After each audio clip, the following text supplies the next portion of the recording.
Naira foundation प्रस्तुत वीर्स of India वर्ष तिसरे इव्हेंट बाय मिती ग्रुप। पुढचा पुरस्कार आपण प्रदान करणार आहोत सन्माननीय कॅप्टन क्षमा भालेराव यांना। त्यांना मी व्यासपीठावर येण्याची विनंती करते। कॅप्टन क्षमा भालेराव यांनी त्यांचं शिक्षण ऑक्युपेशन थेरपिस्ट म्हणून पूर्ण केलं। कॅप्टन क्षमा भालेराव यांनी short service commissioned army officer म्हणून सेवा दिली। सध्या त्या एका प्रतिष्ठित प्रायव्हेट बँकेच्या व्हाईस प्रेसिडेंट आहेत। इंडियन आर्मीच्या त्यांच्या सेवा काळामध्ये त्यांनी पश्चिम बंगालच्या आर्मी एअर डिफेन्स रेजिमेंटमध्ये सेवा दिली। यानंतर चेन्नई येथील ऑफिसर्स ट्रेनिंग अकॅडमीमध्ये प्रशिक्षक म्हणून देखील त्या कार्यरत होत्या। कॅप्टन क्षमा भालेराव यांचा सन्मान करण्याची विनंती मी लेफ्टनंट जनरल पाटणकर सर आणि उत्तराताई मोने यांना करते। मानपत्र आणि सन्मान चिन्ह या स्वरूपात आपण त्यांचा सत्कार करत आहोत।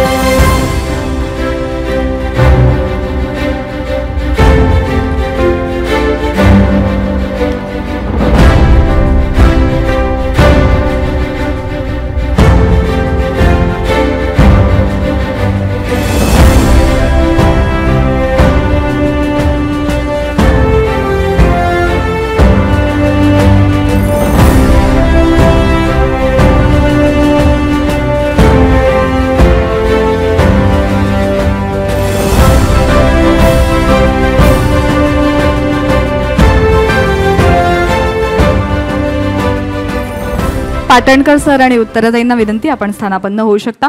बोरिवली सांस्कृतिक केंद्राचे फाउंडर श्री संजीव राणे यांना विनंती करते की आपण देखील कॅप्टन क्षमा भालेराव यांचा केंद्रातर्फे सन्मान करावा।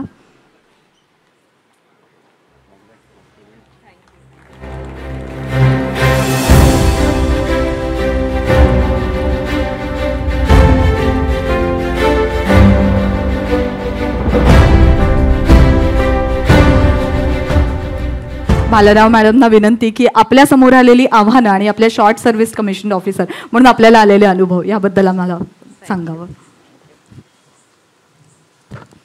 नमस्कार, मी कॅप्टन क्षमा भालेराव। सर्वप्रथम नायरा फाउंडेशन आणि मिती ग्रुपचे मी आभार मानते, त्यांनी हा कार्यक्रम आयोजित केला। माझ्याबद्दल सांगायचं तर बोरिवलीशी माझा खास नातं आहे, कारण माझे ऑलमोस्ट 15 इयर्स आम्ही इथे बोरिवली गोराईमध्ये राहिलो आहोत, म्हणून बोरिवलीला हा कार्यक्रम होतोय ऐकून मी माझी आई आम्ही खूप खुश झालो। माझा जन्म इथे मुंबईचाच। आई वडील दोघंही गव्हर्मेंट सर्वंट्स होते, त्यामुळे माझं बालपण बांद्र्याला गव्हर्मेंट कॉलनीमध्ये गेलं। 90च्या शतकात जसे मुलं वाढतात त्याचप्रमाणे डॉक्टर किंवा इंजिनियर या दोन ऑप्शन्समध्ये मी डॉक्टर हा ऑप्शन सिलेक्ट केला होता। पण लहानपणापासून आर्मी युनिफॉर्मचा एक क्रेज होता, त्यामुळे मी 12वीमध्ये AFMCची परीक्षा पण दिली होती, पण ती काही माझी क्लिअर नाही झाली। मग महाराष्ट्राची मेडिकल CET देऊन मी KEM हॉस्पिटलमधून ऑक्युपेशनल थेरपी जो फिजिओथेरपीसारखा कोर्स आहे त्यात ग्रॅज्युएशन केलं। इंटर्नशिपच्या वेळेला माझे अर्धे बॅचमेट्स US जाण्यासाठी त्यांचे पोस्ट ग्रॅज्युएशनच्या एक्झामची प्रिपरेशन करत होते, बाकी अर्धे कोर्समेट्स इकडे इंडियामध्ये राहून पोस्ट ग्रॅज्युएशनची तयारी करत होते। त्यावेळेला माझ्या मनात UPSCची परीक्षा देण्याचा विचार आला, तर सिव्हिल सर्व्हिसेसची परीक्षा देऊन गव्हर्मेंट ऑफिसर होण्याबद्दल मी आईवडिलांशी बोलले, त्यांनी ॲज युजल मला त्यातही सपोर्ट केलं। इंटर्नशिप झाल्यावर मी CD देशमुख इन्स्टिट्यूट ठाणे आणि SIC इन्स्टिट्यूट जे VTला आहे तिथे सिव्हिल सर्व्हिसेसचं माझं ट्रेनिंग सुरू झालं। आमचे स्टडी ग्रुप्स झाले, आम्ही अभ्यास करायचो। त्याचबरोबर मी मसिना हॉस्पिटल भायखळ्याला पार्ट टाईम ऑक्युपेशनल थेरपिस्ट म्हणून नोकरी पण घेतली। आता सिव्हिल सर्व्हिसेसचा जे नंबर ऑफ अटेम्प्ट्स असतात ते फार लिमिटेड आहेत, म्हणजे फक्त 3 अटेम्प्ट्स तुम्ही देऊ शकता, त्यामुळे जोपर्यंत पूर्ण तयारी नसेल तोपर्यंत आपण जनरली एक्झाम देत नाही।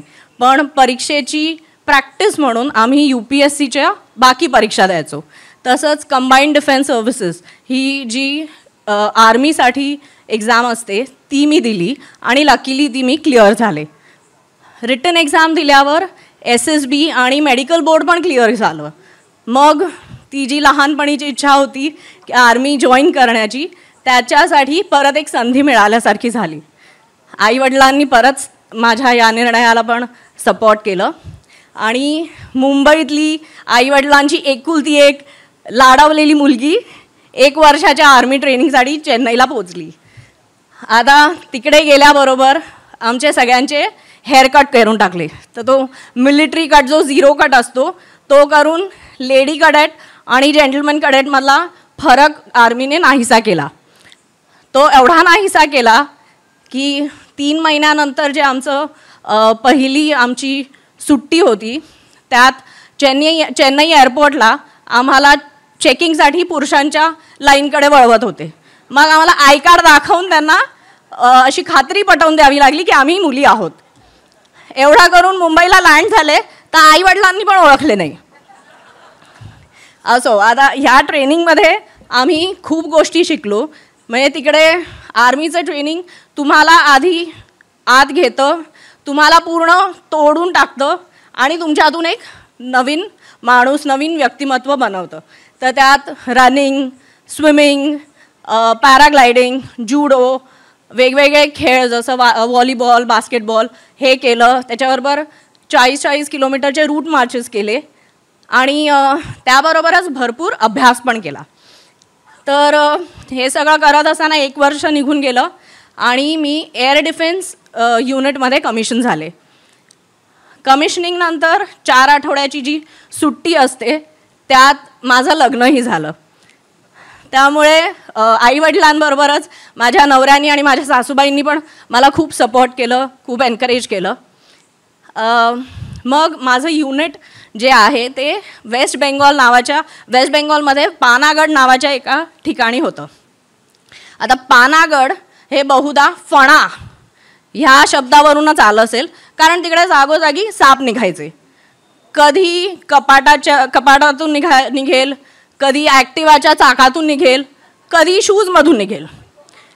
तर असं ते पानागड ही जागा होती आणि तिकडे फक्त आम्ही कमिशन झालो आणि युनिफॉर्मवर 2 स्टार्स लागले म्हणून लगेच आपले सोल्जर्स आपल्याला ऑफिसर म्हणून ॲक्सेप्ट नाही करत. मेल ऑफिसर्सना जवानांबरोबर, सोल्जर्सबरोबर त्यांच्या बॅरेक्समध्ये, लाईन्समध्ये 1-1.5 महिना राहावं लागतं. मी लेडी ऑफिसर होती म्हणून मला एका टेंटमध्ये ठेवून दिलं आणि मग मला सकाळच्या नाश्त्यापासून 2 वेळचं जेवण मी माझ्या बॅटरीच्या लंगरमध्ये माझ्या जवानांबरोबर करायचे. त्यांच्याबरोबर सकाळी PT पासून संध्याकाळच्या गेम्सपर्यंत त्यांच्याबरोबरच दिवसभर असायचे. 1-1.5 महिना त्यांच्याबरोबर PT धावले. BPT म्हणून आमची 5 किलोमीटरची टेस्ट असते ती केली, रायफल शूटिंग केली, गन ड्रिल केलं. या सगळ्यानंतर मी त्यांच्या नजरेत मॅडमची साब झाले आणि तेव्हा त्यांनी मला सल्यूट करायला सुरुवात केली. त्यानंतर आमचा एक यंग ऑफिसर्सचा कोर्स असतो. हा कोर्स झाल्यावर आमच्या कमांडिंग ऑफिसरने सगळ्या वायोजना आपापल्या बॅटरीमध्ये पाठवले की तुम्ही या जवानांचे लेक्चर्स घ्या, क्लासेस घ्या. आता हे जे NCO आणि JCO असतात ते आमच्या वयाहून पण जास्त त्यांचा एक्सपिरियन्स असतो. तर तुम्ही त्यांना जाऊन काय शिकवणार? तरी आम्ही जाऊन थिअरी शिकवायचो आणि आम्ही जेवढं शिकवलं त्याच्याहून जास्त तेच आम्हाला प्रॅक्टिकल गोष्टी शिकवायचे. आता एअर डिफेन्सबद्दल सांगायचं तर एअर डिफेन्स हे कॉमन वर्ड्समध्ये एनिमी एअरक्राफ्ट न्यूट्रलाइज करायला गन्स आणि मिसाईल्सचा वापर. आमच्या युनिटमध्ये गन्स होत्या. प्रत्येक गन 6 टनची होती.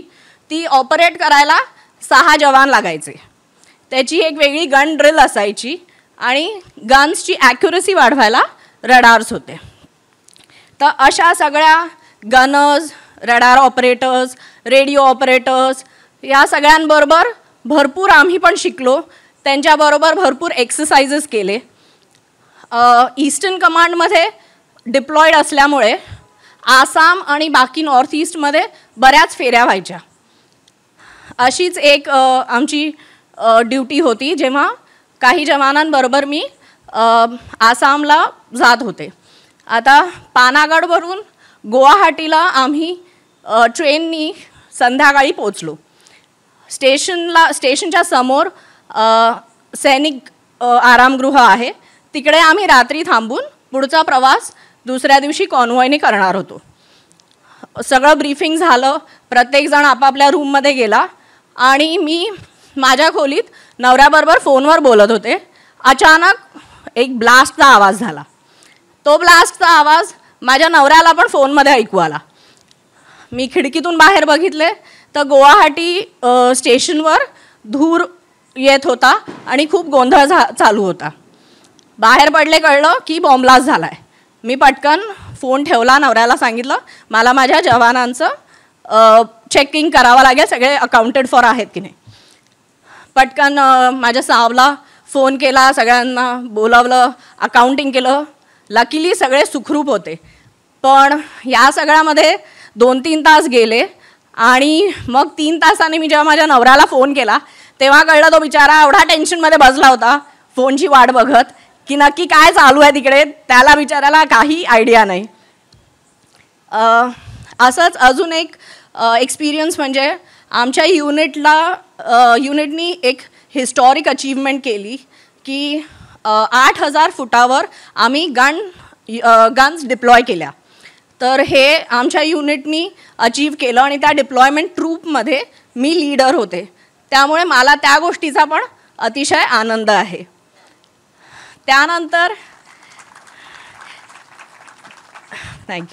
त्यानंतर माझं सिलेक्शन ऑफिसर्स ट्रेनिंग अकॅडमी चेन्नईमध्ये इन्स्ट्रक्टर म्हणून झालं. ही पण खूप माझ्यासाठी खास पोस्टिंग होती, कारण नवीन जनरेशनच्या ऑफिसर्सना आम्ही तयार करत होतो. या सगळ्यामध्ये 5 वर्ष कशी निघून गेले कळलीच नाही. मार्च 2016मध्ये माझे आर्मीमधून मी रिटायर झाले आणि मी मुंबईला परत आले. मग मला एक मुलगी झाली.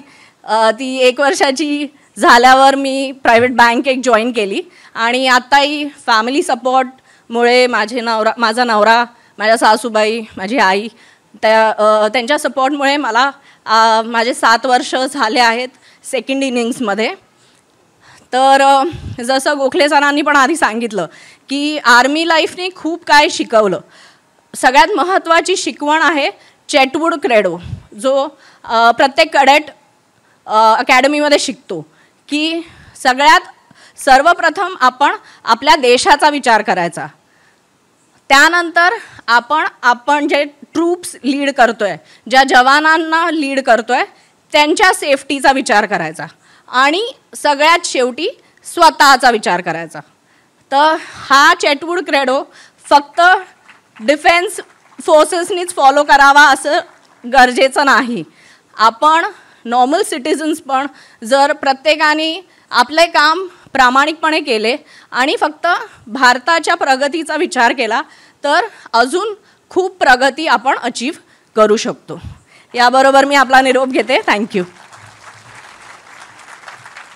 धन्यवाद. खरोखर तुमची ही यशाची गाथा आणि जाज्वल्य अभिमानाची भारताबद्दलची ही गाथा खरोखर आमच्या सगळ्यांसाठीच प्रेरणादायी अशी होती आणि अर्थात तुमचा पुढचा प्रवासही आमच्यासाठी प्रेरणादायीच असणार आहे, यात काही शंका नाही. खरोखर आपण प्रत्येकजण एक उद्दिष्ट, एक ध्येय घेऊन जगत असतो. सामान्य व्यक्ती आपल्या वैयक्तिक प्रगतीसाठी एक ध्येय निश्चित करते आणि त्यासाठी जगते. तर सीमेवर लढणारे जवान असतील, Indian army, Indian navy, Indian air force या त्रिदला मध्ये वावरणारे अनेक वीर असतील, हे सगळेजण उद्दिष्ट, ध्येय साकार करण्यासाठी आजन्म प्रयत्न करत असतात आणि त्यांचं उद्दिष्ट, त्यांचं ध्येय मात्र एकच असतं. या मातृभूमीचा रंग लाल कधीही होता कामा नये. या मातृभूमीचा रंग नेहमीच असावा सरस्वतींनी परिधान केलेल्या पांढऱ्या शुभ्र रंगाप्रमाणे शांतताप्रिय.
आज आपण ब्रिगेडियर हेमंत महाजन यांचाही सन्मान या व्यासपीठाच्या माध्यमातून करणार होतो, मात्र काही अपरिहार्य कारणामुळे ते इथे येऊ शकले नाहीत.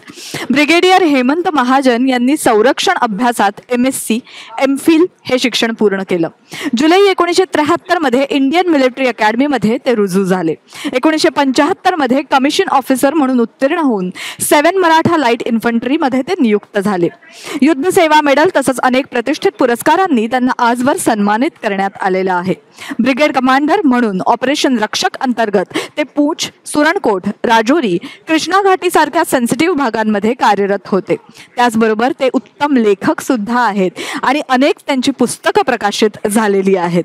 आज काही कारणामुळे ते इथे येऊ शकले नाहीत, मात्र आवर्जून त्यांनी त्यांचा व्हिडिओ पाठवलेला आहे. पाहूया ही ध्वनी चित्रफीत. जय हिंद. मी ब्रिगेडियर हेमंत महाजन. सर्वात प्रथम मी नायरा फाउंडेशन आणि वीर्स ऑफ इंडिया यांचा आभारी आहे की आज आपण मला बोरिवलीला बोलवलं होतं आणि तिथे इतरांच्या बरोबर आपण माझा सत्कार करणार होता. परंतु मी गेले काही दिवस खूप फिरतो आहे, तर त्याच्यामुळे प्रकृती खराब झाली आणि माझं येणं तिथे काही मी येऊ शकलो नाही. म्हणून तुम्हाला मी आता हा व्हिडिओ करून पाठवतो आहे, ज्यामध्ये मी आपले जे विचार आहेत ते तुम्हाला सांगण्याचा प्रयत्न करीन.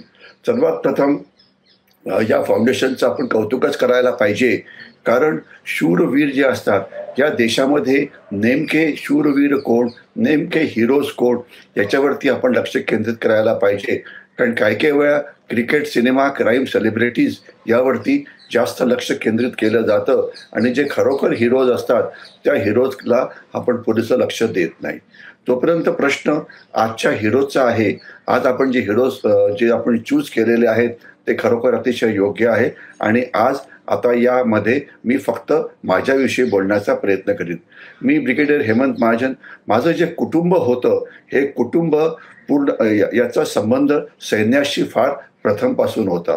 आपल्या माहितीकरता की माझे मामा ब्रिगेडियर देवस्कर हे 17 पॅराफिल्ड यांनी कमांड केली होती आणि त्याच्यानंतर त्यांनी आर्मीमध्ये 1968 पर्यंत मोठी सर्व्हिस केली होती.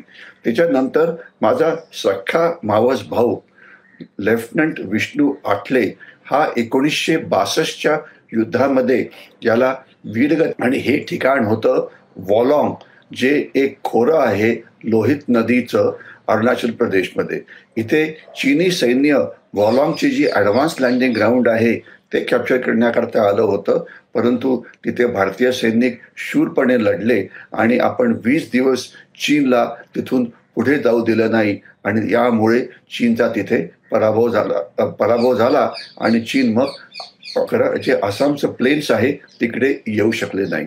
तर तिथे लेफ्टनंट विष्णू आठले यांनी आपल्या प्राणाचं बलिदान दिलं होतं आणि त्यांच्यावरती आत्ताच आम्ही एक पुस्तक तयार केलेलं आहे, शूरामी वंदिले. शक्य झालं तर मी तुम्हाला ते पाठवण्याचा प्रयत्न करीन. त्याच्या पुढे मी येतो. माझ्या आईचा सख्खा मावस भाऊ होता कॅप्टन अशोक करकरे यांनी 1971च्या युद्धामध्ये स्वतःच्या प्राणाचं बलिदान दिलं होतं. खेमकरण आणि खालरा सेक्टर जे पंजाबमध्ये आहे तिथे. आणि या युद्धात त्यांनी गाजवलेल्या वीरश्री करता त्यांना वीरचक्र हे जे नंबर 3चं शूरता पुरस्कार आहे त्यांनी त्यांना सन्मानित हे करण्यात आल्याचा प्रयत्न मी करीन. तर असं सांगता येईल मला की मी एक इन्फंट्री ऑफिसर आहे, मराठा लाईट इन्फंट्रीमध्ये आहे, ज्याचे जवान जे असतात हे महाराष्ट्रातले असतात आणि इन्फंट्रीमध्ये असल्यामुळे माझी जी 37-38 इयर्स आर्मीमध्ये मी घालवली ही केवळ भारत चीन सीमा, भारत पाकिस्तान सीमा, जम्मू काश्मीर, ईशान्य भारत यासारख्या कठीण ठिकाणी सर्व्हिस आहे ती तिथे आम्ही पूर्ण केलेली आहे. आणि यामध्ये 1973 नंतर जेवढी महत्त्वाची ऑपरेशन्स भारतीय सैन्याने केली त्यामध्ये मी स्वतः भाग घेतला आहे. उदाहरणार्थ ऑपरेशन ब्लू स्टार झालं 1984 साली गोल्डन टेम्पलच्या विरोधामध्ये पंजाबमध्ये, त्याच्यामध्ये आमचा हात होता. त्याच्यानंतर ऑपरेशन रक्षकमध्ये आम्ही भाग घेतला होता. ऑपरेशन अव्हर्टमध्ये आम्ही भाग घेतला होता. भाग घेतला म्हणजे आम्ही तिथे दहशतवादी विरोधी अभियानामध्ये तिथे गुंतलेलो होतो. आणि त्याच्यानंतर मग 1980 पासून आम्ही काश्मीरमध्ये अनेक वेळा गेलो आणि तिथे दहशतवादी विरोधी जी अभियानं असतात ती अभियानं आम्ही तिथे सुरू केली. मी आता वेळेच्या अभावी फक्त जे आम्ही 1995 पासून तर 1998 पर्यंत 3 वर्ष जे आम्ही पुंछ एरियामध्ये जे ऑपरेशन केलं त्याच्याशी बोलण्याचा प्रयत्न करीन. या ऑपरेशनमध्ये आमचं काम होतं की LOC वरती तैनात व्हायचं आणि पाकिस्तानच्या बाजूनी जे दहशतवादी आत यायचा प्रयत्न करायचे त्यांना आपण तिथे थांबायचं किंवा त्यांना मारायचं. तर 3 वर्षाचा कालावधी होता, ज्यामध्ये आम्ही अक्षरशः 50-60हून जास्त दहशतवाद्यांना मारलं. आम्ही LOC वरती पाकिस्तानी सैन्याच्या समोरच तैनात होतं, तर त्याच्यामुळे पाकिस्तानी सैन्य हे रोजच आमच्यावरती फायरिंग करायचं, आम्ही त्यांच्यावरती फायरिंग करायचो. तर हे रोजचं चालू होतं आणि यामध्ये आम्ही अनेक महत्त्वाची ऑपरेशन्स पार पाडली आणि त्याच्यामध्ये 2 किंवा 3 मी आपल्याला सांगण्याचा प्रयत्न करीन. एक तर होतं की एक लष्कर-ए-तोयबा नावाचा जो दहशतवादी गट आहे, त्यांचा 6 दहशतवाद्यांचा एक गट आम्ही त्याला भारताच्या आत म्हणजे काश्मीरच्या आत आमच्या एरियाच्या आत येऊ दिलं आणि आत आल्यानंतर त्यांना घेरून मारलं, ज्यामध्ये 6 दहशतवादी मारले गेले. ज्याच्यानंतर आम्हाला काही अवॉर्ड्स पण मिळाली आणि त्यांच्याकडनं rifle, light machine gun, explosive आणि इतर अनेक जी युद्धसामुग्री असते ती आम्हाला त्यांच्याकडनं मिळाली. हे झालं, हे एक मोठं यश होतं आणि यामध्ये हे जे ऑपरेशन होतं याला इन्फंट्री स्कूलमध्ये एक मॉडेल ऑपरेशन म्हणून नंतर सादर करण्यात आलेलं होतं. त्यानंतर एक दुसरं महत्त्वाचं ऑपरेशन आम्ही जे केलं ते म्हणजे आमच्या मागे एक नेरिया नावाचं जंगल होतं. अतिशय घनदाट असं जंगल होतं. आमची जी LOC होती ही 3000 फुटापासून तर 14,000 फूट एवढी उंच होती. तिथे तर आम्ही ऑपरेशन करायचोच, परंतु जो मागचा भाग होता तिथे सुद्धा आम्ही ऑपरेशन केली, खास तर कॉर्डन आणि सर्चची. आम्हाला एक अशी माहिती मिळाली होती की दहशतवाद्यांनी एका जंगलामध्ये एका गुहेमध्ये आपला दारुगोळा लपवून ठेवला आहे. आम्ही फक्त 18 जण आत गेलो आणि हा दारुगोळा तिथून आम्ही बाहेर काढला आणि हे त्यावेळेला 16 कोरमधलं सर्वात मोठं असं यश होतं. त्याकरता आम्हाला पुन्हा अनेक शूरता पुरस्कार हे जे आहेत ते मिळाले. त्याच्यानंतर अजून एक शेवटचं ऑपरेशन म्हणजे आम्हाला माहिती होतं की अनेक ठिकाणी दहशतवादी त्यांची ॲम्युनिशन किंवा त्यांची शस्त्र लपवतात. तर आम्ही दहशतवाद्यांसारखा ड्रेस घालून त्या भागामध्ये गेलो. दाखवण्याचा प्रयत्न असा केला की आम्ही लष्कर-ए-तोयबाचे दहशतवादी आहे आणि आम्ही जी आमची ॲम्युनिशन लपवून ठेवलेली आहे ती आम्हाला परत मिळावी आणि आम्हाला काही विलेजर्सनी ही जी ॲम्युनिशन आहे ती परत केली आणि हा सुद्धा एक अतिशय मोठं असं हे यश होतं. याच्याशिवाय एक शेवटचं ऑपरेशन पलटणची वेळ झाली होती. तिथून आता पीस स्टेशनला जाण्याकरता त्याच रात्री 6 दहशतवाद्यांच्या बरोबर आमचा एक मुकाबला झाला, ज्यामध्ये आम्ही 6च्या 6 दहशतवाद्यांना मारलं आणि हे एक अतिशय मोठं असं यश मानलं होतं, कारण अर्धी बटालियन ही जम्मू काश्मीरच्या खाली गेलेली होती परत जाण्याकरता पीस स्टेशनमध्ये. तर अशा प्रकारचं यश आम्हाला मिळालं. याचं कारण टीमवर्क चांगलं होतं, आमचं इंटेलिजन्स चांगलं होतं, आमचे सैनिक शूर होते आमचे. आणि जनरली लोकांना हे माहिती नसतं की शूरता पुरस्कार हे 2 प्रकारचे असतात. एक तर इंडिव्हिज्युअल शूरता पुरस्कार म्हणजे परमवीर चक्र हायेस्ट झालं, त्याच्यानंतर महावीर चक्र, वीर चक्र. परंतु याच्याशिवाय काही टीम करता सुद्धा शूरता पुरस्कार असतात. त्याच्यामध्ये जे होतं ते होतं chief of army staff unit citation. हे दरवर्षी फार तर 8 किंवा 9 बटालियन्सना दिलं जातं.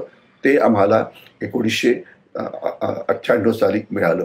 त्याच्याशिवाय GOC-in-C नॉर्दर्न कमांड यांचं जे युनिट ॲप्रिसिएशन असतं ते सुद्धा आम्हाला 1998 साली आम्हाला ते देण्यात आलं.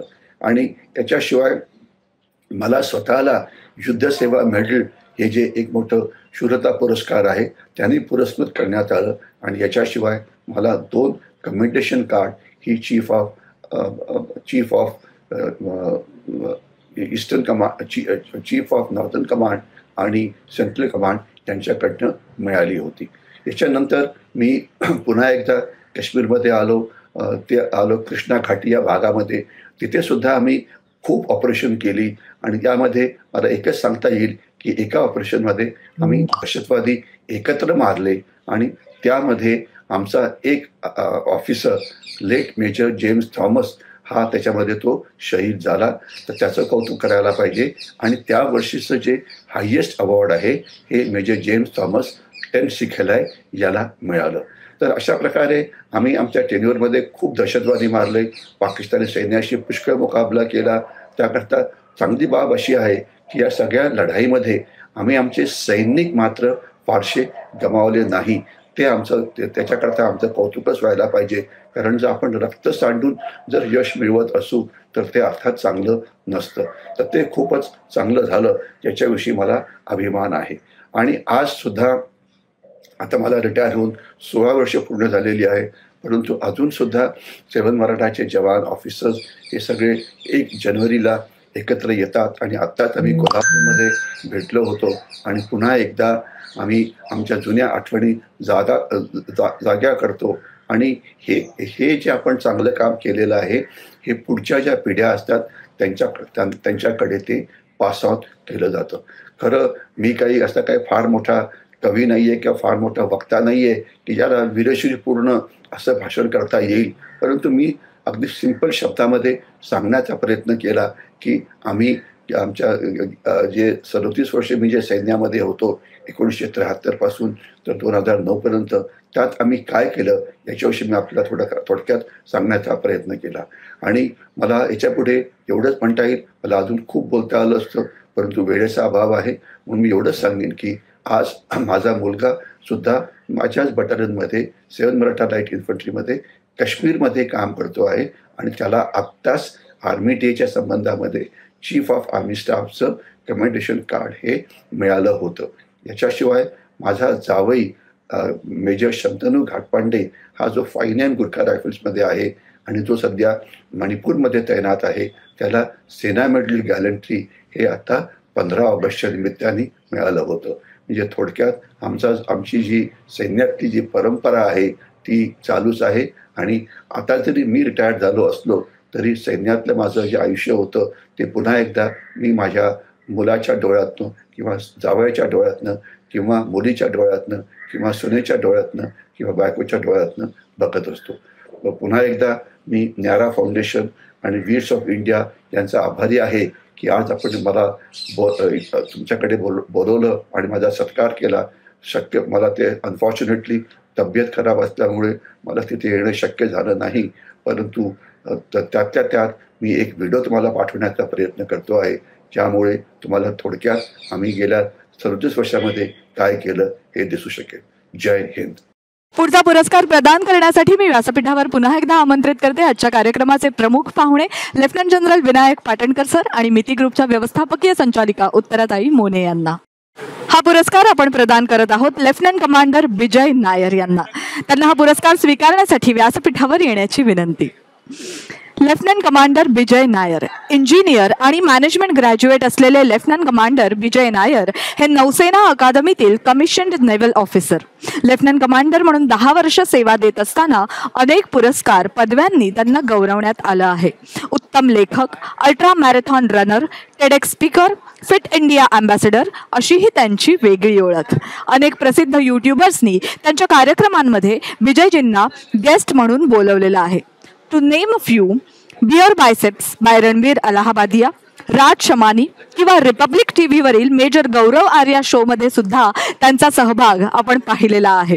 लेफ्टनंट कमांडर विजय नायर यांना या पुरस्काराने गौरवण्यात यावं अशी विनंती मी पाटणकर सरांना करते.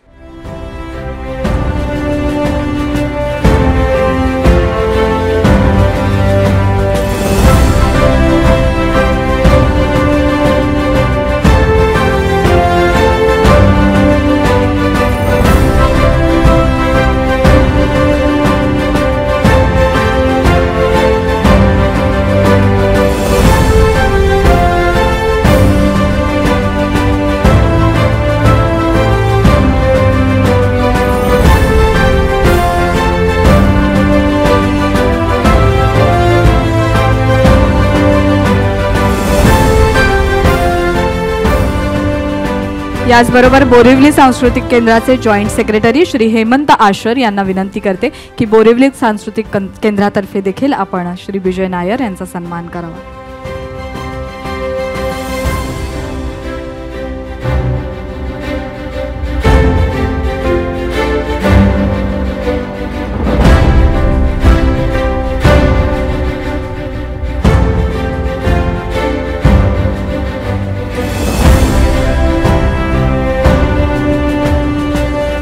विजय सर, आपल्या यशाची गाथा आमच्या सगळ्यांबरोबर शेअर करावी ही विनंती. हो, कॉर्डलेस मिळेल का प्लीज?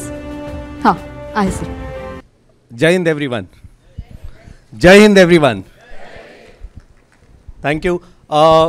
मी प्रयत्न करीन मराठी बोलायचं, पण you should pardon my this thing. चालेल? हिंदी पण चालेल ना?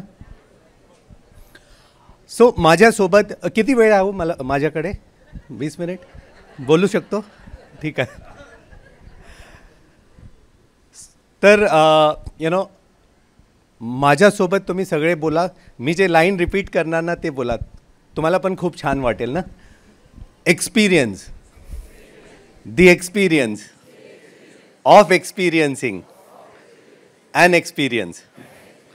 आता एकजूटमध्ये सांगा. Experience, the experience of experiencing and experience. So this quote is by Swami Sukhabodhananda. तसा मी स्पिरिच्युअल नाही, पण ही कोट मला आवडलेला, म्हणूनच experience, the experience of experiencing and experience. And that is what आज इथे मला आणि आम्ही सगळ्यांना ते भेटलं आहे, ते एक्सपिरियन्स आहे. आणि माझ्यासाठी, for me it is an experience because two of my heroes are here. General Pathankar sir. When I read about sir long back, Jeva sir, when he was retiring and that was his 100th jump, I had that someday I will meet him.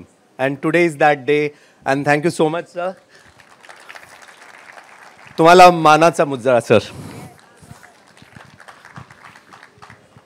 Second my hero is Avijit sir. I've been hearing about sir a lot. Couple of months, last month rather, I could meet sir during Veterans Parade. Sirani जास्त बोलला नाही, पण he is an amazing hero for all of us. And two of my dear friends, Ashish and Shama. So thank you so much. माझ्यासोबत बोला, छत्रपती शिवाजी महाराज की. So Indian Navy म्हणजे छत्रपती शिवाजी महाराज म्हणजे father of Indian navy म्हणतात. That is why Chhatrapati is the king of the king. World में अगर एक राजा है तो छत्रपति है. So that is what Chhatrapati Shivaji Maharaj is. So I'll tell you my story because that is where lot of TV channels, lot of YouTube channels, lot of books have been written. And it's important, it is not about Commander Bijay Nair as an individual. हे ना है कि ये hero है या कुछ, nothing like that. This is a story of visualization. This is a story of dreams. अगर सपने देखो तो सच होता है और होता है. वो मेरी कहानी है. I'm a proud son of a taxi driver. माझे बाबा टॅक्सी चालक होते आणि I'm really proud of it. And I speak everywhere. My opening speech is that I'm a son of a taxi driver, And it's beautiful. It's beautiful. That entire journey has been so beautiful. And I have a beautiful mother, When I say beautiful mother, she's only 16 years elder to me. I was born when she was 16, And I have a daughter 20 years old now. She was married when she was 14. तो मैं मेरे बाबा को हमेशा बोलता हूँ ना कि रात को कभी हम ओल्ड मॉन्ग पीते ना साथ में, मी आणि बाबा, तेव्हा मी त्यांना सांगतो एक दिन पुलिस केस कर दूंगा आप पे चाइल्ड मैरिज पे ना. That is my relation with my parents. We are very frank, we are very open. And that is what my daughter, we give it to my daughter, And daughter is the most beautiful thing. Most beautiful. जो लड़के होंगे मुझे मारेंगे, but daughter is the most beautiful thing. So my story starts from a place called Bhandup. Bhandup, Central Line मध्ये. मी hardcore, मी मल्याळी आहे, from Kerala, but born and brought up in Mumbai. तर मी सगळ्यांना म्हणतो की मी मराठी मल्याळी आहेत, So that is what. हां, ठीक आहे. रील बरोबर काढ रे बाबा. हां. So I was born in a place, Bhandup, ithe. So I'm a slum kid. I was born and brought up in the slums of Mumbai. Slums म्हणजे माहिती आहेत ना तुम्हाला, ते स्लम डॉग मिलेनियर मूवी आहे ना, दॅट मेड इट पॉप्युलर. नाहीतर आम्ही खुश होतो तिकडे चालीमध्ये. That made it popular. So my house was only 100 square feet. 100 square feet म्हणजे काय, जिथे चालू होतो तिथेच संपतो. अँड वेन आय टूक माय डॉटर आफ्टर लॉंग, जेव्हा मी बघायला तिला, Ganpati festival we celebrate there, when I took her and then she was like, अरे घर किधर है, you know. So that was the most beautiful house I have ever stayed, because you know that is where the dreams came, that is where everything came. Predominantly when you stay in a chawl or a slum, your neighbors are amazing, you know. आणि माझी शेजारी सगळे होते. I was born up in a Marathi locality. That is why I can speak Marathi a bit fluent. My story doesn't end here. So it was so difficult. We were 3 boys. Now when I'm going to tell you this part, probably Uttara Moneji will throw me out from here. So my uncle is a very famous gangster of Bombay. आता राहू शकतो ना इकडे? हां हां तेच. So my uncle was a very famous gangster of Mumbai. And he was shot dead in 97. Why I'm telling you this story is, वहाँ से भी हमारे जैसे लोग आते हैं यहाँ पर, है ना, ये मंच जो दिया. And thanks to Naira Foundation, thanks to Meeti Group, thanks to Rohan. Initially जब वो वीडियो दिखाया ना, बहुत बच्चे जो थे, who was underprivileged, who wanted some support, who wanted some education, I am the product of that system, you know. I am the product of that system. जर माझी एज्युकेशन जर स्पॉन्सर केली नव्हती तर मी इथे उभे राहू शकू नव्हतो. So that is what the importance of such foundation, you know.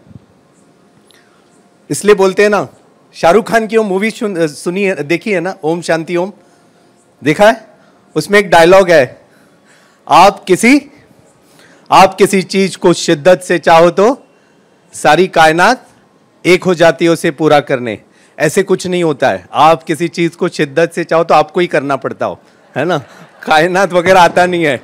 You have to do it yourself. So that was my journey. Everything changed in my life because you know, police का घर पे आना जाना बहुत common था. Because daddy, बाद में बाबा was a union leader, taxi union leader, later he went into this. चाचा वाज अ गैंगस्टर. तो पुलिस पहले बहुत डर लगता था जब पुलिस आती थी ना घर पे. बाद में पुलिस आके चाय पीती थी, फिर उनको उठा के लेके जाते थे, you know. And that is what I saw gun at a very tender age of when I was in 8th standard and 9th standard. So हमारे घर पे जब एंट्री करते थे ना, एक सेक्शन होता था जहाँ हॉकी स्टिक, सलिया, टिपिकल गैंगस्टर हाउस होता है ना, वहाँ पे. And that is where this woman comes in my life, the beautiful mother, जिसने हमें शील्ड करके रखा ना कि ये भी ऐसे हो जाएंगे करके ना, ये भी जी नहीं पाएंगे. And that is why the gratitude, that is why mothers are amazing. And father होता है, father is very very beautiful, but mothers are amazing. To all the wonderful mothers here, तुम्हाला पण मानाचा मुजरा माझा.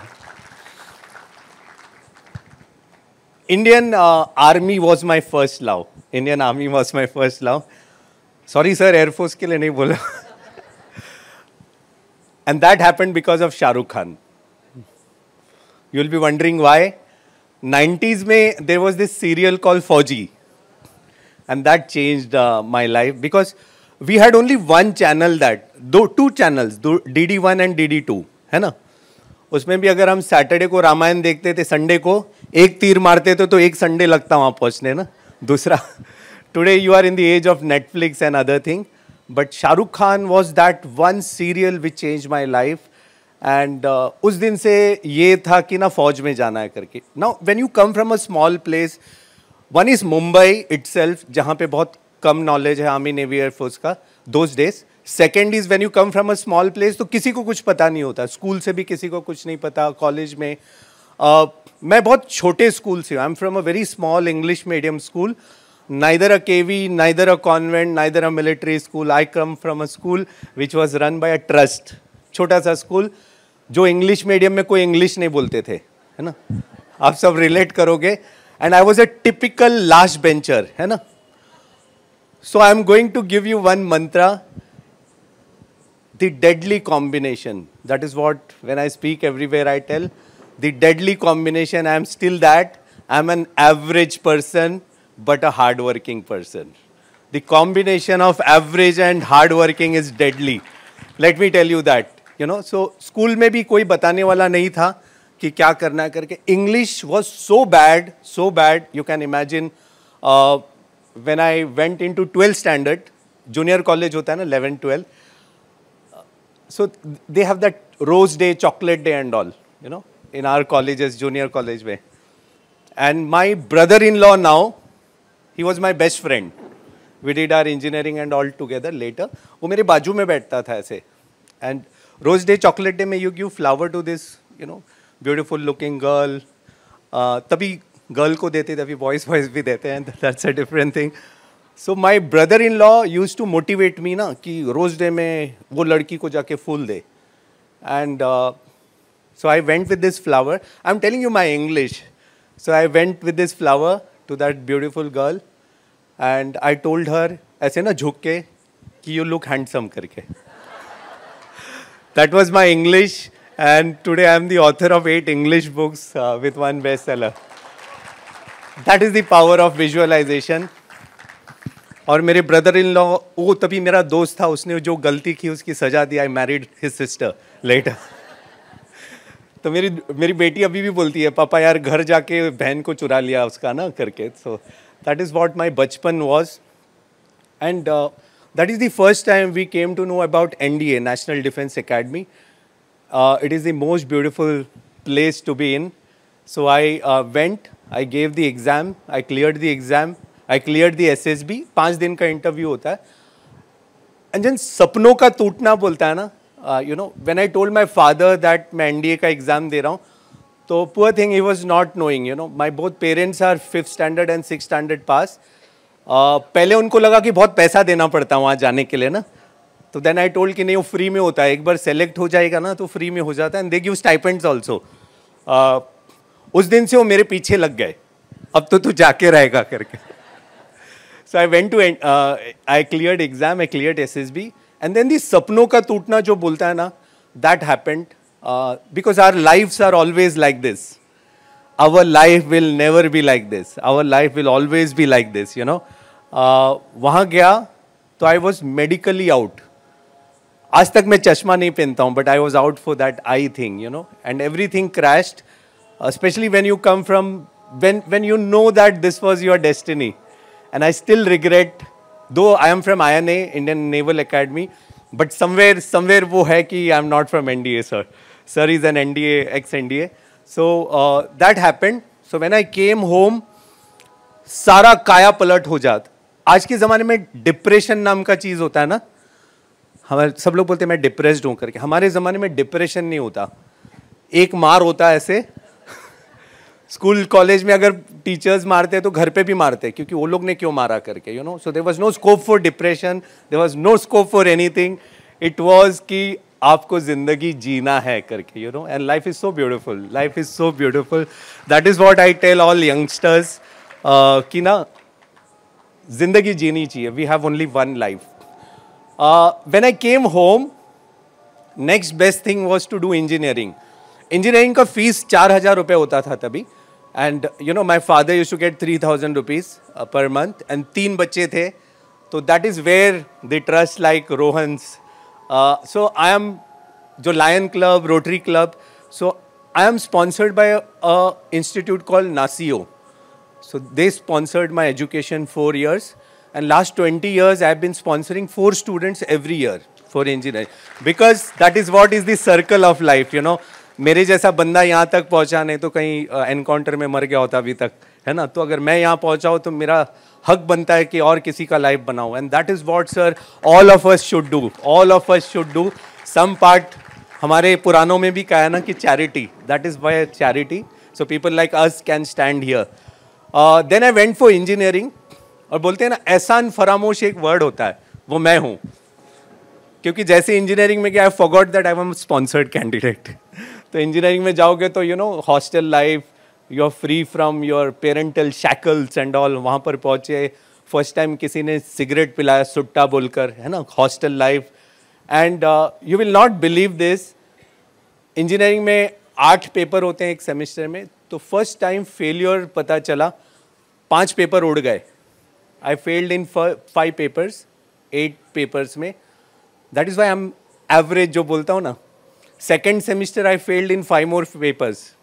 सो मुंबई यूनिवर्सिटी, आप सब Mumbai university के होंगे ना. एक बहुत प्यारा सा टर्म है ATKT. So what is the full form of ATKT?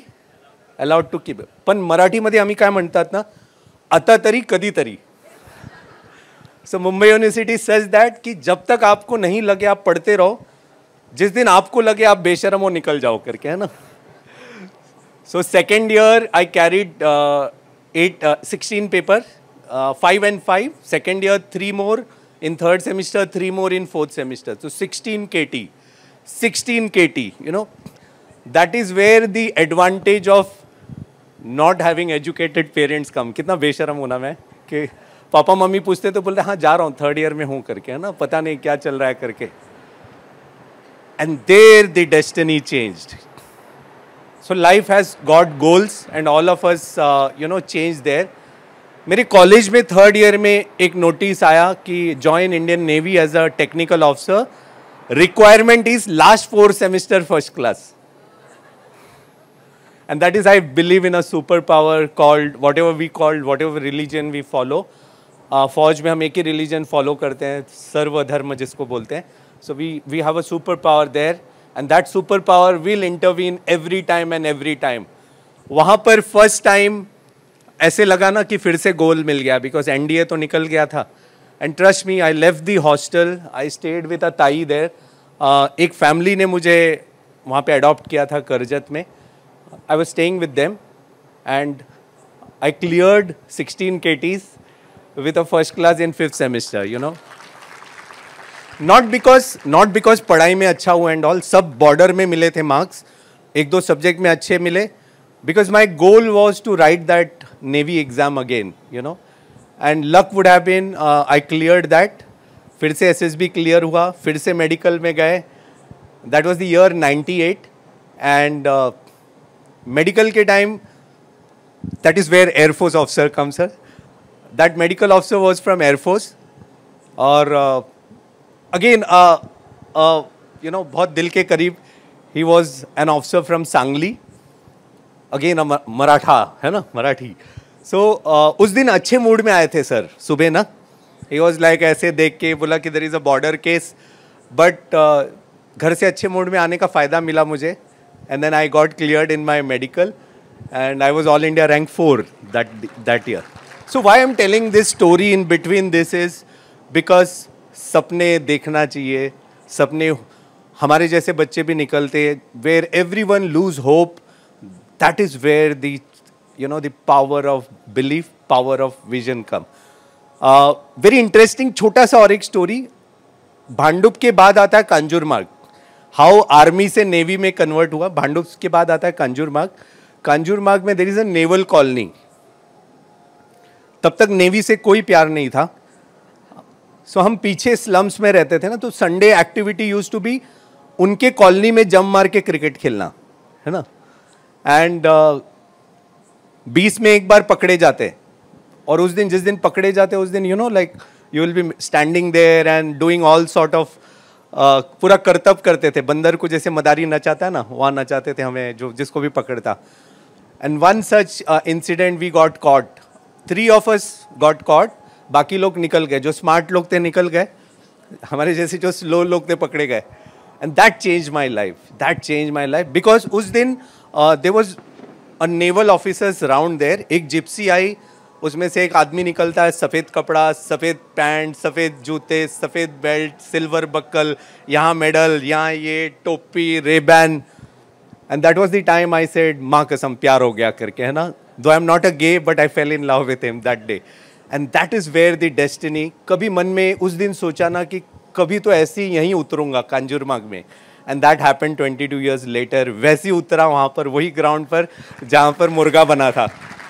That is the power of destiny. And then I went to Naval Academy in the year 98-99. वहाँ पर होने के बाद तो फर्स्ट एक्सपीरियंस, जैसे शमा ने बताई कि एकेडमी में क्या होता है, so I won't dwell on that. 1999 was Kargil war, you know, and लोग पूछते हैं कि कारगिल वॉर नेवी का क्या रोल है, because you know we have only seen about the army's thing, Shershaah movie, captain Batra. तो captain Batra is 6 months senior to us, Saurabh Kalia is my course equivalent, so all those thing. So we were doing our YO course, young officers course, and that is when the Kargil war happened. तो हम सबको ship में भेज दिया गया जो भी officers थे.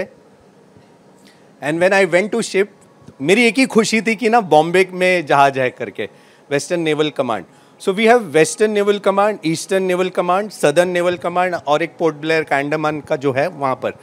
End all the fleet came under western naval command जब Kargil war हुआ था. एंड आपको जानकर ये होगा कि 5 reasons why Pakistan surrendered in Kargil was, one of the reason was Indian navy, because 33 ships were on the mouth of Karachi in a place called Okha.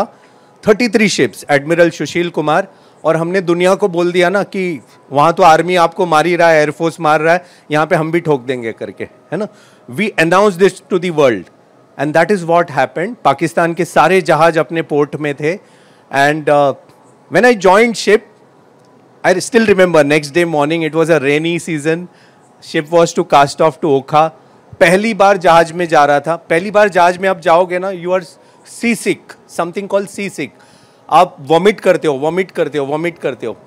You know, most of us. और navy के ships ना जैसे glamour दिखता है, सफ़ेद कपड़ा अच्छा दिखता है इंस्टाग्राम के लिए, अंदर भयंकर होता है, you know, because your rooms are small, engine rooms are there, you puke and puke. Till the time when I was doing that, तो खून आने लग गया था मुंह पे, बिकॉज योर ईसोफेगस यहाँ से पूरा फट के ना खून आता अंदर. And there is a tradition, जैसे आर्मी एयरफोर्स में ट्रेडिशन, नेवी में. So when I told my senior कि ना मुंह से खून आ रहा है करके, वो गले लग गया ऐसे पूरा. Sir is a brigadier now, commodore rather, he is still serving. End I was like ये क्या हो रहा है करके. 22 साल में, you know, you can imagine, एक तो बॉम्बे से हो, एक तो गर्म खून, और ये आदमी गले लग रहा खून उल्टी करने के लिए. That is what he says, the sea has accepted you. जब खून आता है मुंह से, they say the sea has accepted you करके, you know. So that was beautiful. And when I was told that we will be going to Okha, you will be part of operation Talwar, CO ने एक line बोला था कि either you will be history और you will be part of history, you know. So the first emotion before I end this, पहला emotion, border picture में सन्नी देओल चिल्ला के बोलता है ना, मारेंगे काटेंगे, ऐसे कुछ नहीं होता है. पहला इमोशन होता है डर लगता है पहला 2-3 मिनट की ना, अच्छा, you know. End specially for me, क्योंकि पहला फुल सैलरी भी नहीं आया था, जो बोलते हैं ना, though I don't recommend anybody for salaries in the army, navy, air force. The moment you think salary, you are not for there. But of course, वो stipend और वो जो भी है, because my father's thing was 3,000 rupees. यहाँ पहला stipend 8,000 रुपये mill रहा था, you know. And salary was to be, जो भी था, that was to be a very decent component. And मेरा regret ये था, यार तुम ना 22 साल में war में लेके जा रहे हो, यहाँ तो अभी पूरा जिंदगी देखा नहीं है. And this is the time when my parents will come up and you are saying कि war में जाओ करके ना. But after some time the euphoria takes over, because आप ना यूनिफॉर्म उसी दिन के लिए पहनते हो. That is the biggest irony of fauj, कि you don't want a war to happen, but you wear uniform for that day. And that is what the Indian arm forces is. Each one of us sitting here, जरूरत पड़े तो अभी भी वही जोश से जाएंगे, है ना. And it is not about army, navy, air force, it is about all of us here. जितने भी हम यहाँ बैठे हैं, ज़रूरत पड़े तो each of us will go to fight at border और anywhere, you know. So all of us are that. आपने अभी इजराइल पैलेस्तीन का सब देखा होगा, तो एवरी इजरायली और Palestinians went back to fight for their nation. That is why this nation is beautiful. हमारे जैसा कंट्री कोई नहीं है. ट्रस्ट मी, हमारे जैसा कंट्री कोई नहीं है. You may have traveled abroad, you may have settled, this is the most beautiful country. ठीक है, पॉपुलेशन है, बाकी के बहुत कुछ है, बट इससे प्यारा देश नहीं है. दैट इज व्हाट तिरंगा, दैट इज व्हाट उत्तरा जी ने भी पहले बताया था. एक प्यारा सा गाना है जिससे एंड करूंगा. इतने अच्छे अच्छे गायक हैं, मैं गाऊं तो आप निकल जाओगे यहाँ से, इसलिए गाऊंगा नहीं. But there is a word in a song, Manoj Kumar का एक सॉन्ग है कि इस धरती पे जिसने जन्म लिया, याद है ना मैम? इस धरती पे जिसने जन्म लिया उसने ही पाया प्यार तेरा, है ना? सोचो कि थोड़ा यहाँ वहाँ आपका नसीब हो जाता तो पाकिस्तान या बांग्लादेश में होते आप, है ना? तो इस धरती पे हमने जन्म लिया, सबसे प्यारा देश हमारा भारतवर्ष. जय हिंद. और एक और दरख्वास्त है कि जय हिंद वर्ड का यूज कीजिए. You know, good morning, good afternoon, thank you बोलने से बेहतर जय हिंद बोलोगे. Jai Hind is the two words which connect us from centuries, you know, from the time Netaji Subhash Chandra Bose ने इसे यूज किया था, वहां से लेकर आज तक. तो जय हिंद इज दैट वर्ड. और आगे चल के भी वैसे रहो कि अगर हमें कोई ये गाल पे मारे ना, ये गाल देना नहीं है, ये गाल पे मारे यहाँ 10 लगा के वापस देना. That is what India is, that is what the new India is. Jai Hind.